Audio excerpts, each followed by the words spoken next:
Okay, back to pre-calc review here. We'll run through the trig stuff real quick, just to make sure everybody's on the same page here if you're trying to retake this thing. Okay, number 7 was the sine of 5 pi over 4. And remember in class I said, really, forget about the 5 for a second. Let's just find out what sine of pi over 4 is. Alright, and if you don't know, let's draw the unit circle here super quick. It looks something like this. That's a circle, I promise you, where this is 1, 0, and this is 0, 1. And sine is the y-coordinate. And pi over 4 is the second angle. So here's pi over 6, pi over 4, pi over 3. Now we don't care about anything but this point right here. Now, and all I care about really is the y value. So my question is, what goes in there? What goes in the y value right there? So we know that the y value is going from small to big. It's 0 here, and it's going to go 1, 2, 3. That's what the y value does. So that means 2 is here, so you take root 2 over 2. That's the answer to this. Root 2 over 2. Question is it positive or negative? So now we got to think here, where is 5 pi over 4? What quadrant's it in? Because if you remember, all students take calculus. Here we are. So sine is positive in the first and the second, and negative in the third and fourth. So 5 pi over 4, well, the way I think about this is, I know this angle out here is pi. I just make it 4 pi over 4. That's this angle right there. And the whole way around would be 2 pi, which would be 8 pi over 4. Well, 5 pi over 4 is a little bit bigger than 4 pi over 4, so it's down in here somewhere. So that angle is in the third quadrant. Sine's negative there. The answer is negative. All right. Next one is tangent pi over 3. So tan pi over 3. Well, this is in the first quadrant.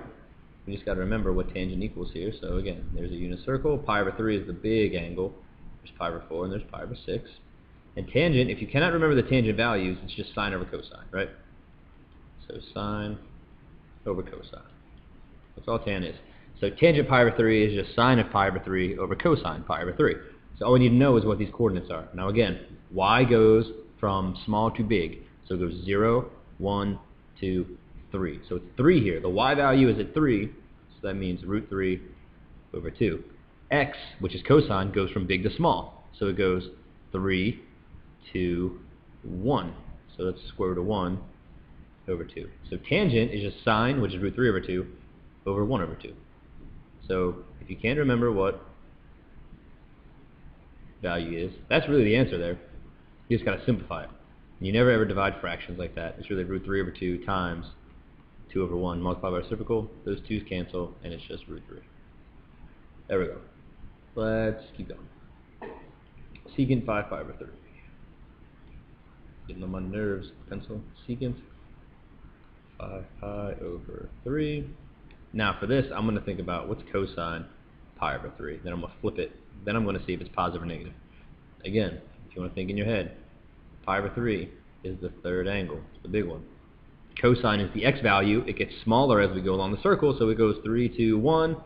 That's 1 over 2. Cosine of pi over 3 is 1/2, which means secant pi over 3 is 2, which means secant 5 pi over 3 is either positive 2 or negative 2.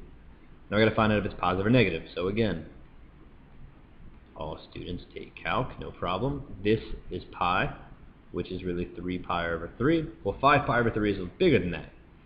4 pi over 3 will be down in here, but we need 5 pi over 3. So I'm going to go over the 2 pi.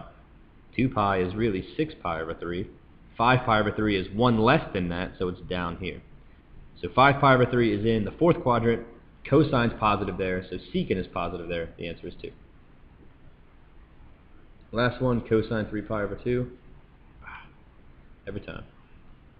Cosine of 3 pi over 2. Well, cosine is the x value. 3 pi over 2 is down here. The coordinates there are just 0, negative 1. The x value is 0. There you go. You're done. Okay. On to number 11. Oh my god, every single time. 11. Cotangent, you're supposed to memorize this, kids.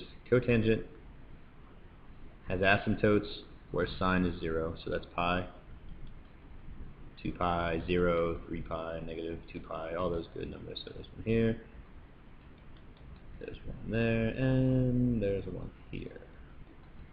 And it's 0, or cosine is 0. That's at all the pi over 2's. So it looks like this. Oh my god, that was awful. How do I undo that? Oh, great. There we go. It looks like this, dude.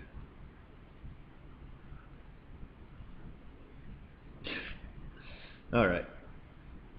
Anyway, you get the point. It goes through here. Label your axis. This is really hard to do with this computer pen, I promise you. Okay, so this is pi over 2, this is 3 pi over 2, nothing crazy.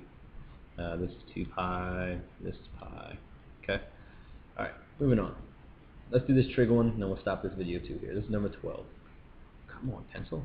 Number 12 is tangent squared x sine x is equal to 3 sine x. Now, a lot of kids divide it by sine of x here, and you cannot do that because then you're dividing by a variable, and you're never allowed to cancel out a variable with division. If you can cancel out a variable by division, just move it over and factor it out. Here's what I mean by that. Tan squared of x sine of x minus 3 sine of x equals 0. And now we can factor out that sine of x. Sine of x times tan squared x minus 3 equals 0. Alright, now we got to solve this. Where does sine equal 0? And where does tan squared minus 3 equals 0? Sine equals 0 at all the pi's. That's pi n. You can also put 0 plus pi n, or 0 plus 2 pi n, pi plus 2 pi n, whatever. And this says where does tangent equal positive or negative square root of 3? Well, that happens. So here's one answer, pi n. Tangent equals root 3 at pi over 3 plus pi n.